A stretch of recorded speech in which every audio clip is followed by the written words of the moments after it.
এটা আমাদের জাহেদ খান, মিস্টার জিয়াউল শরীফ জিয়া। সে এখন ভাইরাল ডিগবাজি দিয়ে আমাদের সবাইকে আনন্দিত করবে, ঠিক আছে? ওকে জিয়া, তুমি রেডি? ওকে, শুরু, দেখা যাক। দোস্ত আমার জাহেদ খানের ডিগবাজি দিবে। মাথায় টান না লাগে। ওই যে জাহেদ খান, তোমার যে শরীর আর তোমার যে ওয়েট, তুমি পারবা না। কিন্তু জাহেদ খান তো তোর থেকে মোটা, কিভাবে সম্ভব? এইবার স্কুলের গেট খুলে ভিতরে চলে যাবো। তাই নাকি?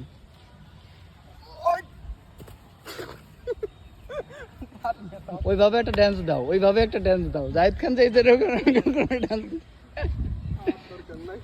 কি করলা তাইলে? হ্যাঁ, তোমার এক্সপ্রেশনটা কি বলো? তুমি অনুভূতি নাই, সব ভূতা হয়ে গেছে। তুমি যে চেষ্টা করলা কিন্তু পারলা না।